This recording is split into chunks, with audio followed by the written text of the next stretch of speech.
Okay, we're going to do my card. Little card. Wait, hold on. I want to make sure we talked about all the things I want. Oh, come on. Sorry, beatboxing on you. I'm Timberland. I love it. Hi.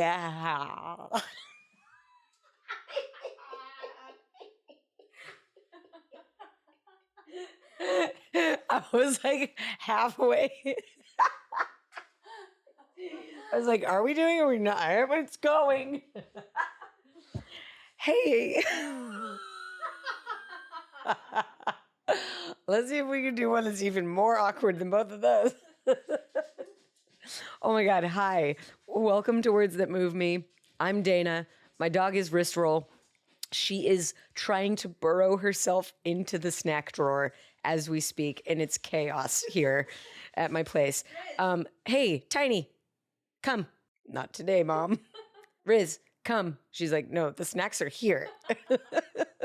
Okay, I have a really, really fabulous guest for you today. I'm thrilled about this conversation.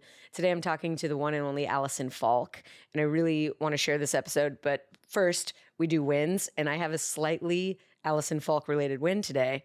So I'm gonna jump right into my win. I'm working on a show in Vegas that requires teasing in the fashion of clothing removal. That's all I'm gonna say. You got to watch the rest of the episode. Oh, really? Getting vocal over there, are we? One thing I've noticed is that the removal of pants in shows that involve removing pants and in life is rarely as sexy as we want it to be, and sometimes is downright clumsy. And yesterday in rehearsal, we had a breakthrough thanks to my good friend, Jeremy Adam Ray. Thank you, Jeremy, for offering your expertise. And we have found a tried, tested, and very sexy way to remove pants. That's my win today, and that's how you know that my job is weird and life is great. Now you go. What are you celebrating?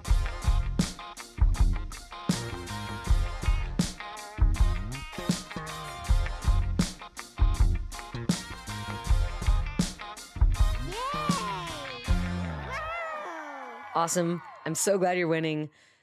Let's get into this conversation with Alison Faulk. She is a fantastic example of what is possible for women, for dancers in general, for creatives, for leaders. I am so lucky to get a front row center seat to learn from her, and so are you. Without any further ado, here comes Alison Faulk.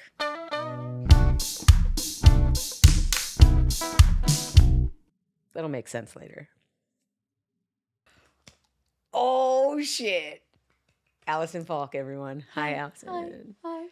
I know, camera 1, camera 2, camera 3. We're a multi-cam setup here. Too, yeah. Yeah. What's up? Thanks for coming. This has been a long time coming. I'm so glad you're here. I'm so glad I was going here. to put shoes on, but yeah. Those are cute socks, though. Thank you. Yeah. Should I put my shoes on? They're cute. I think I'm going to. Okay, do shoes. Those are cute shoes, though. I see why. Thanks, right? It feels like because you're a B-girl, it feels like a Cortez is appropriate. I love the Cortez. That makes me happy. You know what? They're a little bit narrow for me. I don't feel great dancing in them. Same. Do you like dancing in them? No. Do you like dancing in Chucks? I don't. Me neither. These Those are super cute. Thank you. These are they're literally for this. I love dancing in Puma suedes. Puma suedes are like my breaking shoes. You found it. You found the shoe. It's enough wide, has enough thickness and enough lightness, enough support for me personally. I still have not found my dancing shoe. I've found I have a loafer. Yeah. In my 30s, I became a person with patellar tendonitis, and I want as little friction on my feet as possible. I hear that. It makes so much sense why Toni Basil wears what she wears on her feet. Yes. Because there's like cushion, there's support, and then she wears a sock on top of her. She wears a sock, and then the foam shoe. I love it. And then straps that keep the foam shoe to her foot, and then another sock. Yeah, she does. So it's a moon boot, effectively. And I think I'll be there. Certainly by the time I'm 80, I will be wearing a moon boot. I love it. I might even be dancing on the moon, actually, by the time I'm 80. But I want to see that. I want to achieve that. Yes. All that to say, if it's not, I have this loafer thing that's foam on the bottom and it's just slippy. So zero friction. I love it too, but not every style calls for a penny loafer. I couldn't break in them. Because I can't break. That's not true. But, yes, you could. I mean, I can definitely do a baby freeze, and I know a course you- 6-step, but Of course you can. anyways, I'm still looking for my like sneaker, my like dance sneaker. Maybe I'll try yours. It's a Puma what? Suede. Okay, Puma suede. It looks like a b-boy shoe. Yeah, I think I would recognize it. I have them on all the time. That was important. That was an important conversation that came before the more important part of the conversation, which is you. Hi. Hi. Introduce yourself. I ask all my guests to do this. Sometimes I love it. Sometimes it's a challenge. But Sure. what would you like us to know about you? My name is Alison start. Faulk, and I'm a dancer. I also choreograph. I do some directing, and I just like moving around. You'll see me like this the whole time. Yeah. Such a mover. I'm a squirmer. And a dance geek. I love all dance things, all dance styles, that's why I'm excited to be here. I love talking about it. I love like dancers. I love choreographers. I love all the things, all the movement. Just, it sparks it just sucks me in. So, I've danced since I was 3. Nice. And it feels equal parts new to me every day and like something that I have done my whole life, yet I've just started and need to keep learning and growing with. But additionally, I feel most like myself when I'm dancing.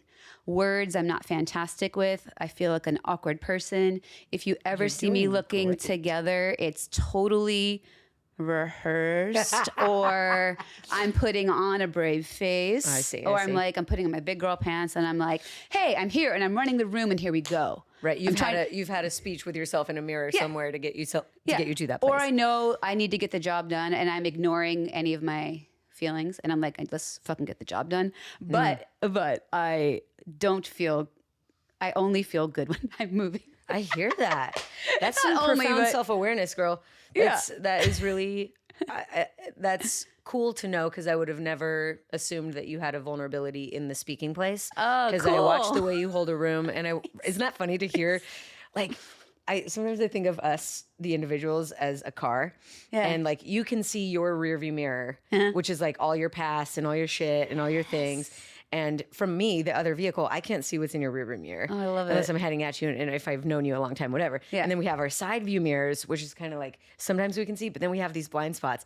And I think sometimes we learn about ourselves through the eyes of other people. Yeah. But I would have never guessed that you are a person who is at all insecure with holding a room with words. Yeah. And I mean, the thing that always helps me is like, once I get started, like I will say I'm teaching or, running an audition or a rehearsal, like I immediately see how I can either help or move it along. And then the fears kind of go away a little bit because I'm like, oh, I can help. Let me purpose. Yeah, let me help. Or I'm like, oh, let's get in here and do this. Then I feel a little more okay. But like if I was straight, like, okay, here's an example. What was the thing that just passed? What's the choreography awards every year? The World Choreography Awards. Yes. So Alan reached out to me. He's like, hey, do you want to come present an award? And I was like, sure, I want to go, be around the community. It was so fun to be with everybody. And then it dawns on me like a day or two before I was like, oh, fuck, I have to go.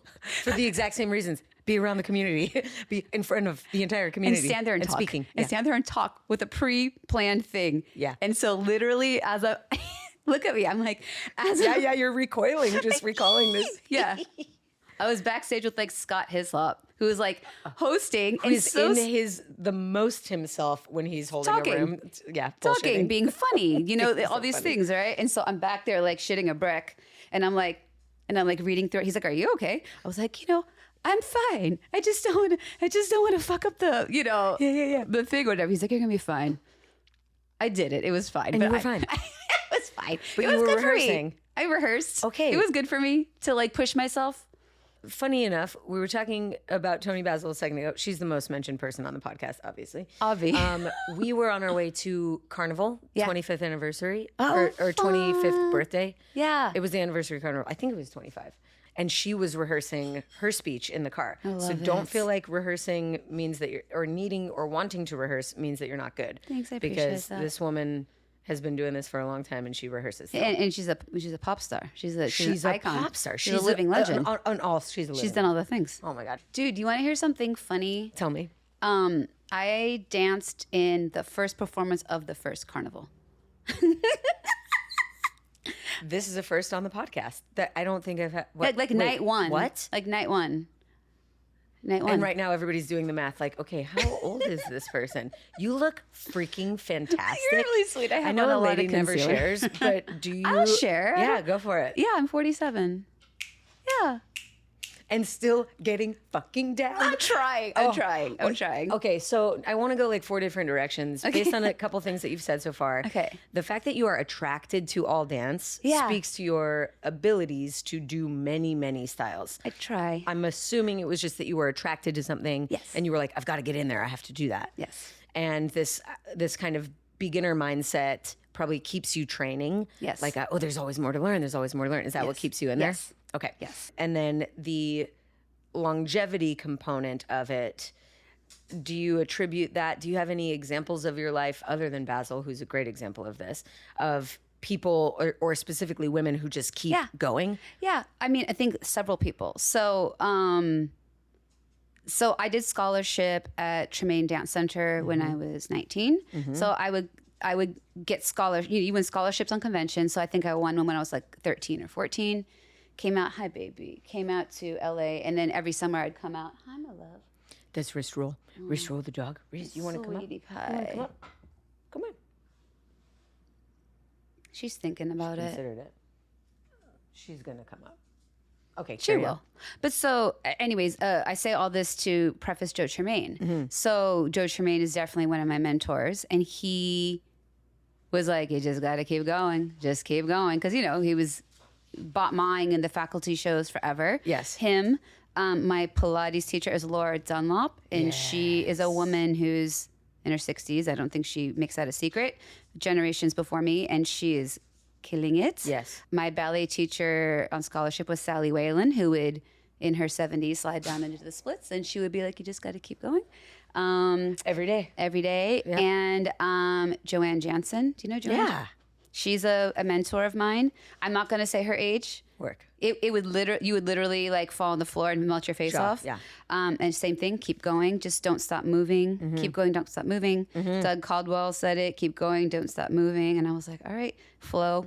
Flo is a huge mentor of Flo mine. Master. He's older than me for sure. And just seeing what he's able to do with his body. Pushing it. And still going. And then I'll stop because I have a lot of really great examples. The biggest example I can think of is Drea Weber. Do you know Drea Weber? I don't know. Okay, Drea Weber is an aerialist. Okay. She is also a choreographer. She's a director. She's a singer. She's an actress. She's a filmmaker, et cetera, et cetera, et cetera. Met her for the first time on Pink. She's who trains Pink. And anytime you see any aerial on a tour, she usually does it. I don't think she would mind me saying that she's in her 60s and she still performs at a very high level aerial. Work. Like she is like, and she was like, and she said to me, she goes, someone mentioned it because, she's not just still going, like she's at a high level. Yeah. And so she said something to somebody that mentioned her age and she was like, oh, I'm just really interested to see what happens if I just keep going until I just drop dead. I'm just really interested in that moment, in the continuation of things until the ultimate end. Yeah. That's the moment. Yeah, so I have inspiring. ton of great examples of people that are just like their mindset is so clear of like, you kind of, if you take care of yourself, I mean, there's always different, hurdles and things, but generally speaking, keep going, take care of yourself, keep your mind right, keep your body as good as you can as you get older. And if you love it, keep going. Thank you for that. I'm going to link to some names in the show notes of this episode so that people know where to go to find that. Okay. I think in no time like the present to be moving. Yeah. And I do it's been a long time since I took a ballet class. Yeah. And every time I do, I'm like, damn, I wish I had been doing this so I'm not first timing it again. I feel the same. And I mean, you can't always be doing all the things. It's an impossibility. There's only so much time. Yeah. I can't take all the ballet class and be doing all the gigs and be doing all the podcasts and be doing all the training it's impossible. Yeah. But if I feel that, then I can add, if I feel the need to visit something, I can add that in small doses into my regimen. You know what the hardest thing for me is this, and I'm going to be just super transparent, right? Because there's a point in our life as dancers where you probably, so like ballet class is a great example. So I used to go regularly, once or twice a week, right? Mm-hmm.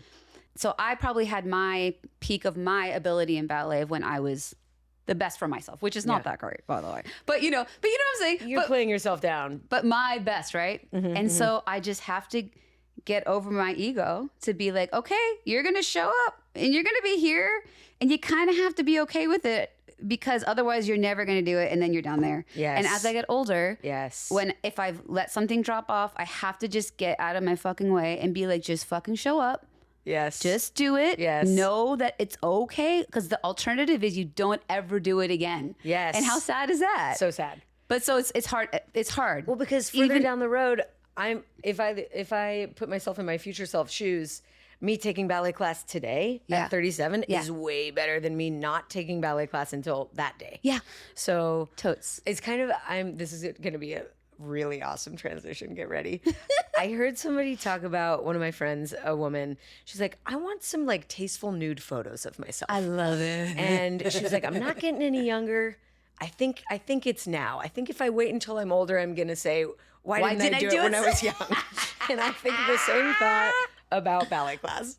Like, I'm going to wish that I'd done more of that. I fucking love it. So maybe both. Maybe some tasteful nude photos and maybe more ballet class. Oh, I love all of it. Why don't you go take ballet class and then afterwards just take the tasteful nude? Or stay at home and nude ballet. Naked ballet. You can really see all the engagement, all the moving bits. I'm not gonna lie. Listen, there are some things that I probably would understand better about ballet, like for example, how to use your inner thigh. If I wasn't taking it in like 14 layers and trash bag pants. I freaking love it. You know, okay, I digress. It's getting, well, we can talk, actually, we are going to talk about nudity because I love it. you didn't toot your horn very loud about this at the beginning. You are, actually, how would you explain your title in the Magic Mike? In the world, Magic Mike universe. I am one of the choreographers. Mm-hmm. I'm one of the co-directors on the live shows, and I helped Chan with the creation of the show. Okay. And then choreographed the films with two of my partners. Nice. So, yeah.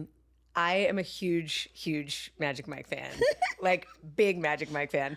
And I've seen the live show in Vegas, I think 3 times now. Oh my gosh, I love it. And I would see it 3 more, like I love it. tomorrow. But what I want, I'm now involved in helping out on the Chippendale show in Vegas. I love it. And I am finding and wondering if you have experienced these same things. Yes. Which is like start of the day, I'm fresh, I'm looking like, smelling good, feeling ready to be in a room full of half naked men. Yeah. And then by like halfway through the day, hair's on sideways, mascara's down here, looking like it's been a rough night in Vegas, actually. Yeah. I think I'm at the place in the gig right now that's marked by like the smell of Tiger Balm and ice at night. Yeah. Because I'm on knees. Yeah. Being on my knees is not a place that, wow. It's a different thing, yeah. You should be careful about context here while I talk about that. There's a lot of floor moves in what we are working on right now. I love it. So I'm wondering if you had a favorite part of that process, if it was the creation part or if it was like the getting the thing up and shipping it into the world. What was your favorite part of that whole thing? Was it not the Tiger Balm part? Well, I mean, it was so layered and over such a long amount of time. Right. You've had different phases, different incarnations, different fucking countries. Yes. I mean, and we started with the film, which the film and the live show, although they have the same name and have some similarities, they're quite different. Yeah. Not even a similar story, not even really similar dancing, really. But the first experience was 2011. And that was really the first time, it's like, I don't know, 6 or 7 like male actors, that are like, actors that are also like athletes. Mm-hmm. And thankfully, like I'm a tomboy, Therese is a tomboy, and Luke is Luke. Luke is his boy. Yeah, so I kind of had to like for myself, just to be like, as I was speaking about my awkwardness earlier, I had to like just be like, all right, fuck it, like head on backwards, here we go, and just like, oh well. Like, So you entered as one of the boys? Was that kind of your? I've always through all of it, I'm one of the boys or the older sister. Okay. Is kind of my take on it, unless we do one number where there's a female in it, where there's like a water scene.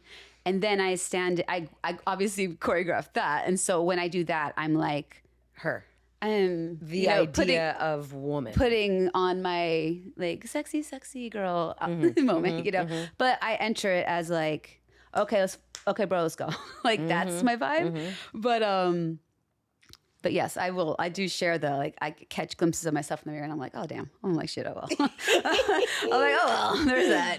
But what was interesting about that first movie was watching just very gifted actors and how they approached being in a very vulnerable situation. Many of them hadn't danced before, and then to be naked dancing was like Matthew McConaughey. Just clock that for a second. Like, you've never done a thing before, a skill that requires a level of craftsmanship. Yeah. And you have to do that thing on camera for the world naked. Yeah. I can't imagine adding any more pressure to that other than like, and in space. I think the pressure you add onto it is, oh, and by the way, you're a famous actor and everyone's going to have an opinion. Yeah. Yes. Which is like very public. Very public. So it's not like if you don't like it, no one will see it. It's like, you know what I mean? It's like, it's out there. So like Matthew McConaughey was an example of like someone who like just through the process gaining like so much respect and like insight about how someone at that level approaches never having danced and then being in that way, you know. What was his approach? I'm curious. What did you glean from watching him work? I can give you a summary of like our interactions. Please. We were just prepping some of the numbers, me, Luke, and T in a studio. I got a unknown, thing, and I was like, oh, I should pick it up, unknown number, probably somebody. And so I picked it up. I was like, hello. He's like, Alison Faulk. I was like, yep. He's like, Matthew McConaughey. And I was like, I'll stop with the accent, but that's how it's good. But that's how it started. And I was like, I can hear it. Oh shit. And I was like, oh hey, hi. Yeah. How's it going? No, and then so he proceeded to explain. He was like, hey, I'd love to get together and start talking about the dance number. He's like, as written, it was a certain thing. And he had a lot of very specific ideas and he wanted to start working through some stuff. And then he was like, I've never danced before. I think we should just start moving, all this stuff. So, so we would show up to where he was and we would just start moving and finding things that worked for him specifically, not just like trying to like plop something on him.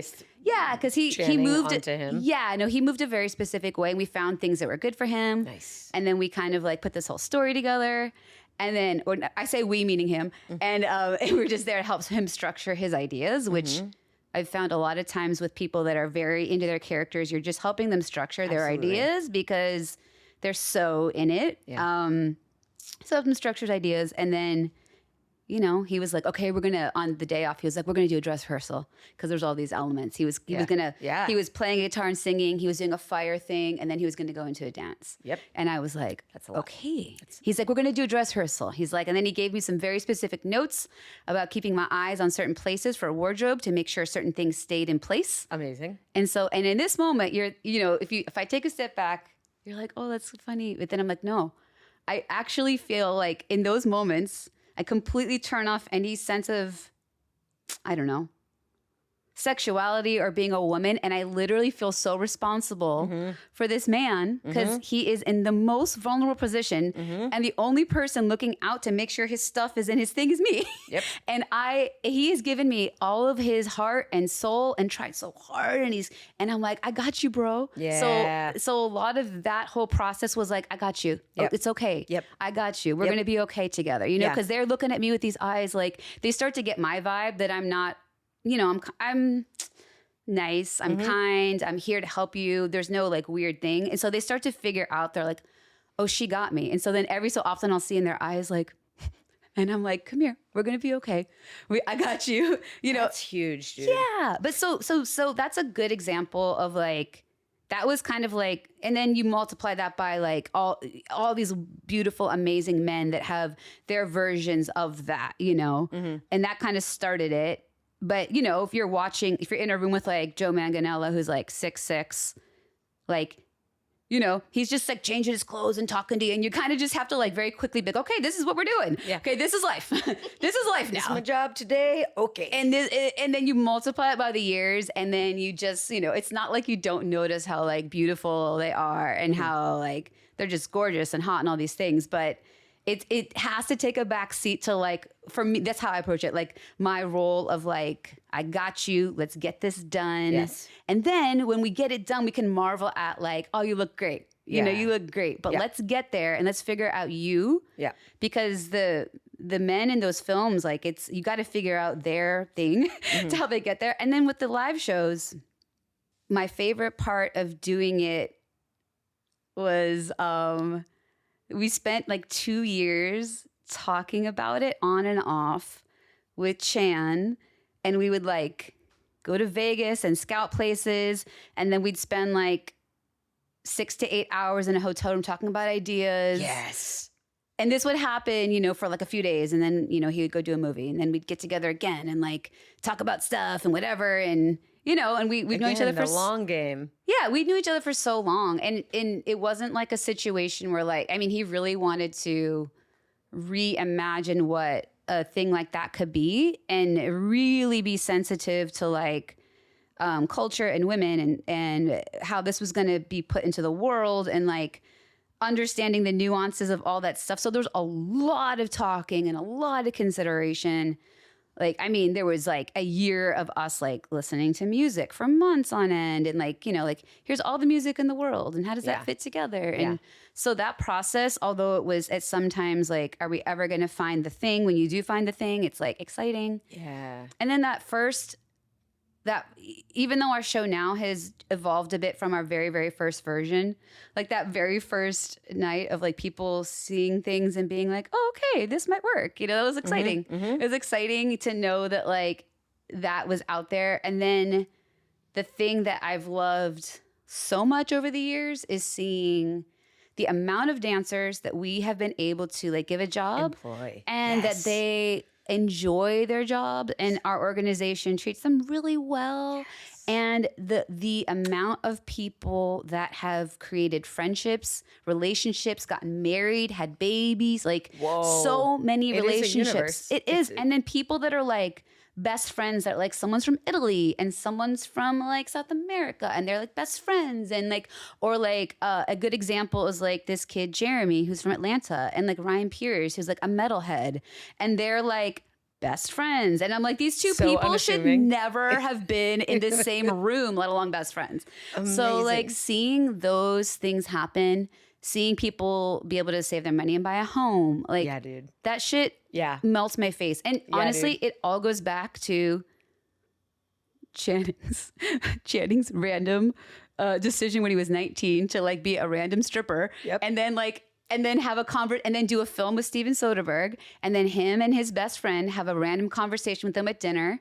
And Steven was like, that sounds interesting. I don't know, write it and send it to me. They wrote it and sent it to him. They made the movie. I had no idea that was the origin story. Yeah. Fuck. So it's all comes from him, and it all is the top down. He's a lovely man that's fucking the coolest dude ever, and only wants shit to be cool. He's not meaning treating people great. So So the idea that we've gotten to like put dance into the world, have people happy, and then hopefully great dance, by the way. Thanks, dude. And then just audiences that are like happy, leaving happy, having fun, feeling hot, feeling empowered, and for some women having the moment, which is rare, to get to objectify a man in a place where it's safe to do that. And consensual.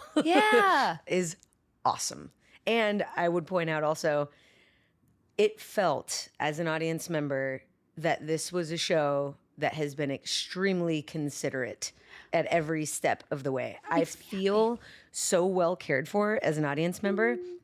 And I think I've lost the ability to experience a show simply as an audience member. Sure, Because of sure. being in this industry as long as I have. I'm looking Yeah. for lighting cues. Yeah, of I'm wondering what the course. transition is. I'm Yeah. wondering if they're going to use that part or this part. Or if Yeah. they're- oh, that's clever. I like that. Yeah.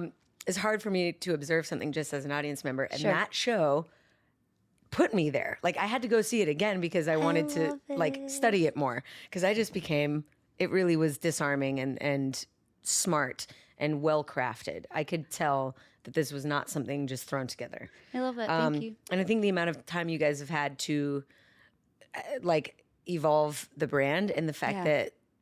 that he's so hands on and that the team is more or less still the same. Yeah. Yeah, seems more or less still the same. I can't thank you that what you just said is like the thing that like that is why we do it, and that makes me so happy. Makes my heart like swell, you know, because yeah, thank you. And yeah, Chan, I can't say enough about him, how involved he is, and him and Reed, they're fucking smart. Like Yo, smart. He gets smart. it. Smart. Yeah, he So gets smart. it. And he cares. That's like I think that was something that's so evident. Like, of course you want to have a successful show, but I mean, I don't think the intention going into it was like, let's go make a lot of money. It was kind of like, we need to do better. Let's put something in the world that's going to be better than Yeah. Snore score. Baby. Doesn't she? Yeah. We'll probably be able to hear that. Her eyes are open and she's sleeping and snoring. Correct. Yeah. I'm sorry. You must have everybody respond this way. It must be like, Well, she's usually, I don't know why she was hesitant. She's usually sitting on one or the other of us. I want to revisit something you just said too, because the concept of sexy has been really interesting to me since probably age, let's see, 20. So I turned 21 on my first world tour with JT. That's not no big it's deal. not shitty at all.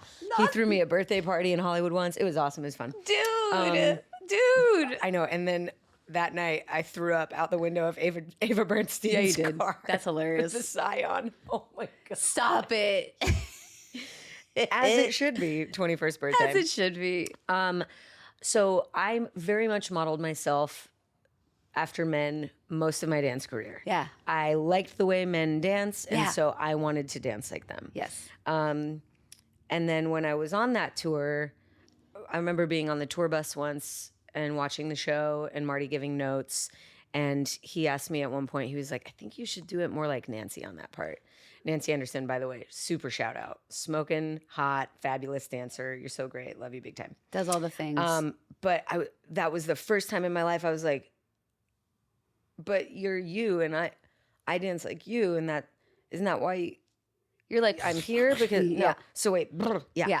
And at that point I became really aware, and maybe not in such a great way, of something that it seemed like most women dancers were doing that I was not, or some in my mind, like she had some magic power that I did not.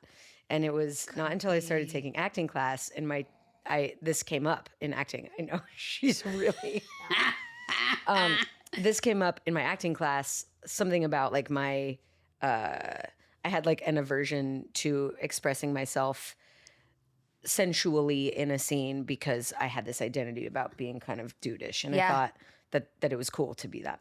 yeah. And why would I think that? All the boys that surround me in the dance world are the epitome of cool. So I get that. But my acting teacher helped me to realize, he was like, okay, so this person, this lady dancer who you've decided to compare yourself to, what does she have that you don't have? And I paused to think about that. And he was like, hair. She uses her hair. She has hair. And I was like, yeah. And he was like, you also have hair, yeah? And I was like, yeah. And he's like, I'm assuming she has boobs. She has boobs, yeah. Do you also? You've got boobs, yeah? And I was like, yeah. And he was like, how about elbows and fingers and knees and feet? And so you have all the things. Like, what is it? What else are you waiting for? And so when I realized on kind of a basic level, I really started thinking about what is sexy to me. I love, well, in the physical sense, I think hands are extremely sexy to me. Necks, Like, I have a neck. Yeah. Yeah. What else is sexy to me? A back, hair, eyeballs. Wow. I have all the sexy things. Yeah. So let's, activate sexy parts. Yeah. Just meant count myself. Like, count me. Yeah. But that started a more important conversation about what is sexy outside of the body, because let's be real, I am a person who calls way more on imagination in my work than on physicality. It's really less about moves to me than ideas and feelings. Yeah. So something you said a second ago, vulnerability, I think, is one of the hottest things. And you have worked with men and encouraged them to a vulnerable place. It's like kind of bedrock to the Magic Mike story is not that they're pretending to be tough. It's that they are vulnerable and that is hot.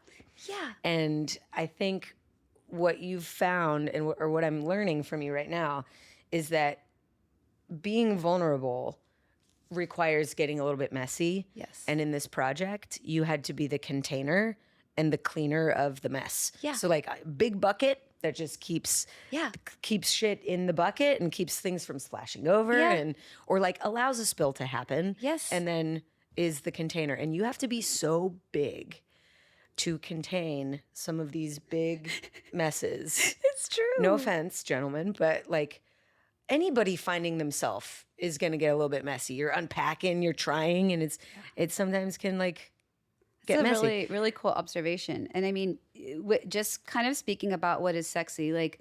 Yeah, please. I wanted to ask you, what is sexy? Well, I mean, I examine, just because of the show we do and the world, I've spent so much time in it, like the what I've thought about in this instance, in this show, is oftentimes like, what do women or any human who likes men, what do you find sexy about men? Like in that, like that's kind of what I look at a lot. Mm-hmm. And the answer is, it could be like a bajillion things, right? Mm-hmm.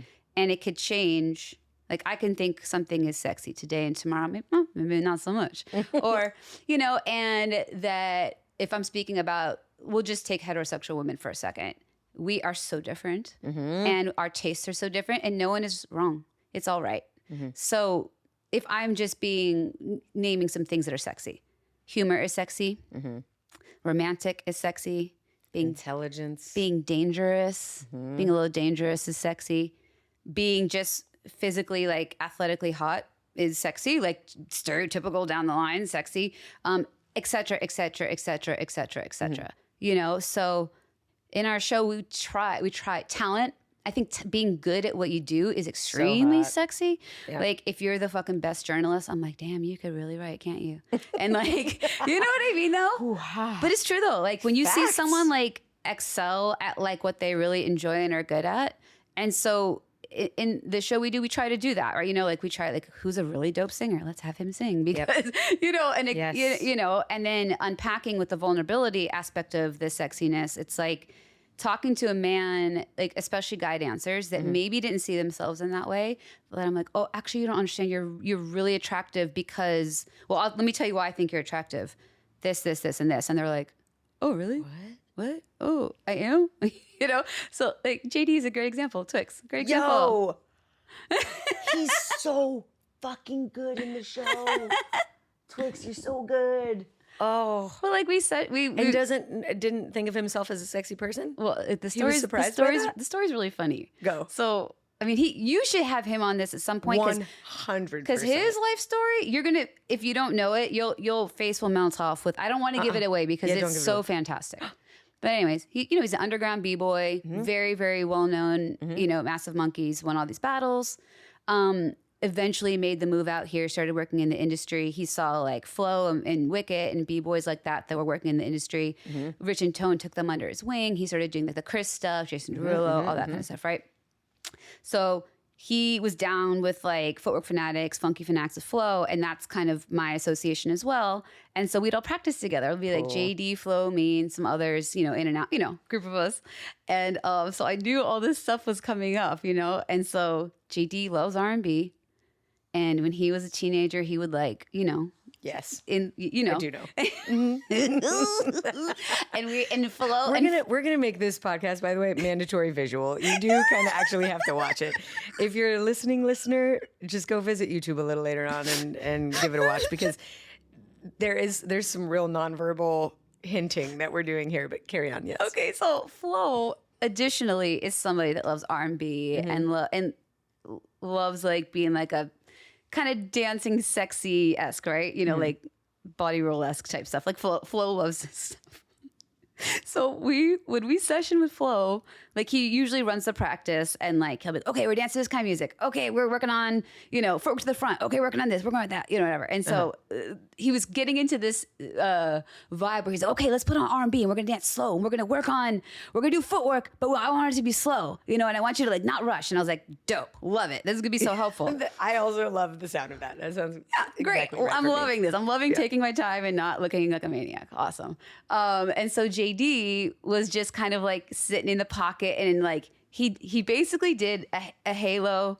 He did a head halo into like a dolphin dive hump, and I was like, and I was like, afterwards, I was like, so JD, I was like, we're gonna be doing this show coming up, and da da da, and he was like, oh, word, okay, and I was like, I think you'd be really good for it. He's like, me? He's like, what are you talking about? No, not me. No. And he could not conceive that he would be looked at in that way. And he's like, wait, are you sure? And so I talked with him quite a bit about, explain like kind of the concept behind it, and how we want like different men with different looks and different abilities and all these things. And I think different vibes, different styles of man. I was like, I think you'd be amazing. And he could not get past it for a second. And finally, I think we did like a promo thing for one of the films. And I was like, just come do it. And he did. And he was like, oh, I really like this.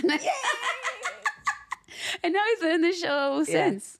That's very cool. I think it's interesting to be thinking about styles of person instead of like tropes of person. Yeah. Like there are the caricatures of sexy. Yeah. And then there are the actual fingerprints. One of the things I think Magic Mike did really well is make these characters real people instead of tropes or monoliths or caricatures. Yeah. And I really dig that kind of like, instead of macro ideas of what's hot, we get really micro, and there's so much personality in the show. It reminds me of something that I deeply believe, which is all of the many different colors of sexy and all of the many different ways you can be attracted and attractive. Yeah. So hats off. It's so good. Thank you. Bye, little one. Bye, baby. I could talk to you for actual ever. You're so sweet. Let's, same, by the way. It's fun. Yeah. Okay. We're going to do my little card. Wait, hold on. I'm going to make sure we talked about all the things I want. Oh, come on. Sorry, beatboxing on you. I'm Timbaland. I love it. Okay. I have noticed a through line for you. Oh. From my zoomed out place of preparing for this podcast. I think that the through line in your maybe creative life, maybe bigger life, is female empowerment. Oh, I love From that. the Beat Freaks to Magic Mike and probably everything you've done in between. I love that. It really feels like you support and elevate women in the process. Love that. Thanks. Am I making it up? Does that feel real to you? If I take a zoomed out look at the projects, I've definitely been involved with a lot of that. Even like the pop stars and stuff that I've been around. Pink, Madonna. Jennifer, Britney, Miley. Like, it's all pretty. Come on. Yeah, it's like that world. Hey. And I mean, I think you're a person empowerer. I really do think thanks. you are about empowering all types. But when I was like, what I wanted to do is find my favorite Beat Freaks video and have you react to it. Oh, I love it. But I was a little bit rushed today. So It's maybe okay. I'll ask you if you have a favorite Beat Freaks performance. Could you send it to me it's and I'll funny. put it with this? My favorite Beat Freaks performance we did was the last one we all did together, which is so When was funny. that? It was 2017, and it was at there was, I'm going to say it wrong. I think it was an awards ceremony in LA for, I want to say it was like a World of Dance or Hip Hop Internet, something. Okay. It was like one of those, but it was like an industry awards thing. Yep. And it was I think it was at Avalon or something like that. Okay. Yeah. I have it. I'll send it to you. Okay, please. I would love to see it because I'm a huge fan. Thanks, dude. Of all of you individually as individual bits, but the collective is so I fucking am a good. fan of all, like, I look up to all the women in the Beat Freaks as a fan. So I always giggled. I was like, oh, I can't believe they let me in. I was like, this is dope. I was like, tight. All right. Like, cool. I'm in. I guess I'm Shit. in. All right. I love it. Okay, rapid fire. We Oh, are going to love finish the rapid interview with fires. rapid. That is not the reaction that my last guest had. Because it's like, fuck it. Who cares? Like, just say it. Okay, just say it from the guts. Yeah, I love it. It's fun. I forgot to tell you, we call this section wrist roll with it, I love it. right? Coffee or tea? Coffee. Dogs or cats? Dogs. Club or classroom? Classroom. Person you've never worked with but really, really want to? Yeah. This is so random. Lady Gaga. So random. Right. No, it's not I just saw that trailer. Yeah. Okay, the Joker. We're prepared. We're ready. Yeah, I saw the So trailer. we're I ready can't. I'm yesterday. like, this is fucking dope. Okay, this one might take some time. If you were me, it would take some time. Favorite food in Vegas? I'm asking because I need to know. I'm going next week. All right, I'm vegan, so Oh, that changes it. Yeah. There's a place called Red Velvet Cafe. Did you ever go there? no, that sounds amazing. They food, pastries, and all vegan. Tight. Well, At least there used to be. okay, well, I will haven't tell really been there in a while. you the 2 restaurants that I would recommend. But I'll tell you my recommendations. How about that? Yeah, yeah. Okay, so they have a Crossroads there, which is vegan, which they Okay. have it here in LA. It's Okay. like upscale vegan. Okay. And then if you're a meat person, at the Sahara they have a place called Bazaar Meats, and it's like a dinner. It's not like a grab and go. It's like You're a sitting. dinner. Yeah. But if you Got want to have an experience, I do. I was just telling Riley yesterday, I think I'm overusing the word experience. I really say it a lot. And now that I told you, you hear me say it all the time, don't you? Yeah. Look at Wrist Roll's tail. It's straight right now. She's so relaxed in Riley's lap that her tail is her like, little tongue's out. She's just like, meh. What does that feel like? right? What is To be that relaxed. I love it. Just Have you ever been in a sensory deprivation tank? I have. It's amazing. That's what I look like in there. That's how I feel during and after acupuncture. I'm Okay, like, so I've only had it once. I got Lyme disease a long time ago. Tick. Yeah. shit. Yeah. I was in Lee, Massachusetts, and I got more than one. But Oh anyways, no. I caught it really, really fast, got on antibiotics really fast, kind of minimal symptoms, but really achy joints Shit. for a long time. So I got Yes. acupuncture done in my hands, and the acupuncturist did not tell me don't move. And so she left the room, and I was like, "Whoa, look at this!" She came back, and she was like, "Stop!" So I fucking panicked, and I haven't done it since then. Copy that. Yeah. If you ever want a recommendation. Yeah, and now I think I'll do better. I promise. But yeah, that's not a fun first time. Okay, got it. And then I did also have the same question about the food thing because Magic Mike is now also up in London, right? Yes. And so, what is your favorite food spots there? Oh my God, so many great food spots in London. Oh. Fuck. You got to go to Dishoom. Okay. Dishoom's amazing. It's Indian food. Yep. So good. There is a little vegan spot. Oh, what's it called? It's right there on the square. Of course, can't think of the name. I can see it. Can't think of the name. Text me. We'll put it will. in the show notes. And then at the Hippodrome, Heliot Steakhouse is really good. Okay. And there's a noodle bar downstairs that's really good. Done. Love that. Yeah. And now, just because we're on the track, where in LA do you go for vegan? Oh, well, I cook a lot at home. Nice. My fiance and I cook Yep. all the time. Yep. And for vegan in LA, I love Gracias Madre. Yes. It's like so good. I So go to good. Crossroads. I go to Sugar Taco right over here. Yep. Have Seen you been? it? Never been. Oh my God. It's Laurel Canyon and It's right here. It's Ventura and Kester. oh, JK. Oh yeah. I know the one. Yeah. It's so good. And they have Okay. like to-go margaritas. They're really good. That's fantastic. No, it's really good. Yeah, I drive by because I go to Hot 8 sometimes. Oh, it's right there. yeah. Yeah. So I've seen it, but never. And it doesn't, I know this sounds funny, but it doesn't taste overly vegan. I know that sounds funny. No, it definitely tracks because I am a meat person. Yeah. But I've had a couple jackfruit tacos Yeah. that had me fooled. Yeah. The only thing that I think is really, really tough to replace is the cheese part. I have yet to find it. Oh, I've found some. I'll help you. Yeah. Bring yeah, it. Yeah. And Please. then Nick's on Beverly. Nick's on Yeah. Beverly is like comfort Yep. food. And my meat eating Australian fiance is like, oh, that Nick's on Beverly. And I was like, Nice. Okay. Thank you. Great. Yes. Speaking of fiance, you're getting married soon. I'm getting married so soon. What's your first dance wedding song? First dance is Mr. and Miss. Yeah, our first dance wedding song is Nearness of You. It's a super old jazz song.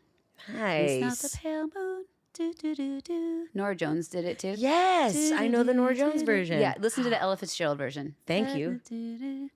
Oh no. That's gonna take us out on this episode. That's what we're gonna leave on. Okay, three more technically. What is the sexiest dance move, Alison Faulk? The sexiest dance move, this is easy because it's not a move. It is whatever you do with the most intention that makes you feel the sexiest. If you feel sexy, we're gonna think you're sexy. Yes. But if you feel weird doing it, it's not gonna look good. The sexiest move is case by case basis. Yeah, depending on Absolutely. If like you said, like you love hands. Yeah. So if you have a hand thing that's like, you know what I mean? It's the sexiest move. It's Yeah. the sexiest move. Riley and I were just talking about execution the other day. It is 100% everything. You can have the same exact move executed differently, and it could be the hottest thing you've ever seen, and it could be the lamest thing you've ever seen. It is execution. I think that is kind of paramount. That's such a good thing you bring that up. I Yes. mean, I find that. Oh, I just saw the Matthew Bourne book. Oftentimes, I'll see like a very, very talented person do something. I'm like, what are they doing? What are they doing? Yeah. And I watch it, and I'm like, they're just doing it from the guts. Yeah, but like I'll try to break down what steps are they? I break, and I'm like, oh, they're just doing this, but it's that. Yeah, it's what they're doing. It's their ness. It's their selfness. Yeah, it's their ness and their interest in what they're doing. Yes. That's another brilliant thing my acting teacher said. Podcast guest Gary Imhoff. I should just know that episode. Is it like 114 or something? No. Anyways. You're awesome. You're awesome. I can tell. You're like 112, I think. It might be wanting you to get close to me. So won't you dance with me?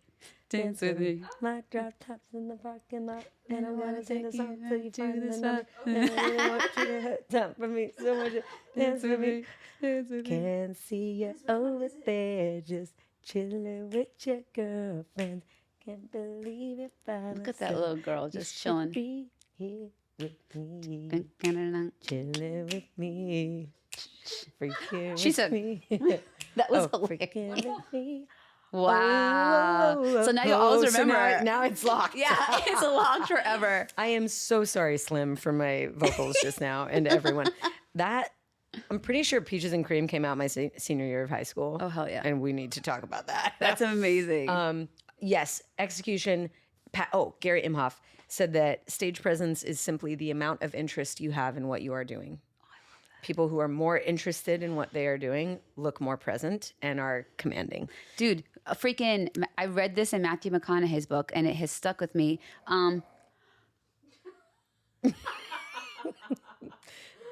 She said Matthew McConaughey who? Yeah, it's not exactly this. It's not exactly that, but it keeps me. It always. I love it. He said, "Be less impressed and more involved with yourself and the process." Nice. And I was less like, impressed and more involved with the process. Love that. Yeah. And I do want to shout out Gleb Sevchenko, who I'm working with on the Chippendales show, and who you have so generously been coaching on some movement things as well, because when it comes to execution. And we've had a couple 8-hour days. Bless him. No marking. There is not a body roll that is not 100% invested. I love that shit. Interested. And therefore very interesting. And that's how you get there. I mean, come on. Oh, so good. That's how you get there. So I think I know the answer to the question I was going to ask after, what is the sexiest dance move? Huh? What is the least sexy dance move? Yeah. I mean, it's just not being in it. If you're not in it, like, I'm not going to be in it with you. It's, it's like, it's not hot. No, it's not hot if you're not in it. Yeah, you can be doing, you can be doing graphically sexual dance moves. And if you're not connected to it, sex. And it can be not and I'm kind of like, it's not really that 100%. Yes, thank you. Okay. Yeah. Last one, and this is a question that all of my guests get. Okay, love it. What are the words that move you? The words that move me. Quote, guiding principle, short story. I just told you the quote that moves me. There it is. I know that's crazy, but I just love that take on it. Like, less impressed, more involved.